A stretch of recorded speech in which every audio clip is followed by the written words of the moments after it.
This week I have been talking about the 5 things that God uses to grow our faith. And today I want to talk to you about providential relationships.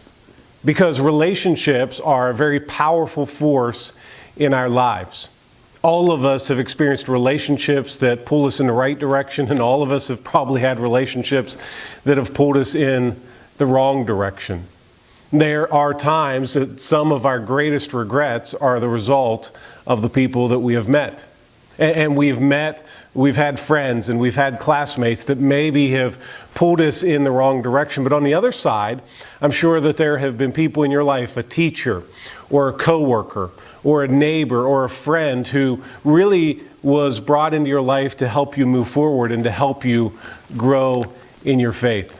As I think back over my life, I think about all the people that God brought into my life just at the right time. I think about the guy that God brought into my life as a new believer, as a new follower of Jesus Christ. And he encouraged me and he walked with me through the newness of my faith. I think of a time in which I was at a very low point in my life and I just wanted to isolate myself from everyone else. And I had a friend who would call me and just wouldn't leave me alone. He wanted to hang out with me. He wanted to talk with me. And he really helped. God brought him into my life to help me to grow in my faith.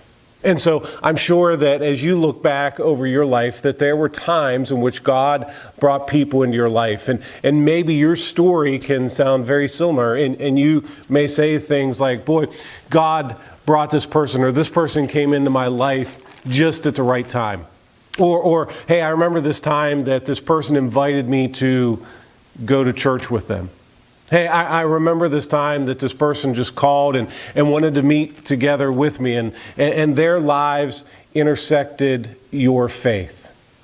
And they're providential relationships because God brought them along just at the right time to help you to grow in your faith. In Hebrews chapter 10, verses 24 and 25, this is what it tells us. It says, "Let us consider how to stimulate one another to love and good deeds, not forsaking our own assembling together as is the habit of some, but encouraging one another, and all the more as you see the day drawing near." Now, a lot of times we read that verse or we've heard that verse, and many times we believe that the writer there is talking about the importance of gathering together as a church, and there may be a part of that. But I think as you look a little bit deeper at this verse, it's really the importance of being in relationship with other people. Because I know a lot of people who attend church regularly but don't have relationships with anybody in the church. What he is talking about here goes much deeper. Because he says, let us consider how to stimulate one another along to love and good deeds. Let us encourage one another. And we can only do that when we are in relationship. I want to encourage you to be involved in relationships with other believers, in a small group, in a really discipleship type setting where there's maybe just 2 or 3, or maybe just get together with another believer sometime this week, just for the sole purpose of encouraging and to be encouraged. Because God has some providential relationships that he wants to bring into your life to help you to grow in your faith. And so now is not the time to live in isolation. This is the time to live in relation.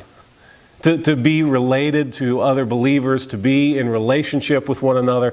Because listen, the writer of Hebrews tells us to do this all the more as you see the day approaching. And every day we get closer to the return of Jesus Christ, and every day we should be encouraging each other more and more and more. So let me encourage you today to be involved in relationships with believers so that God can use them to grow your faith.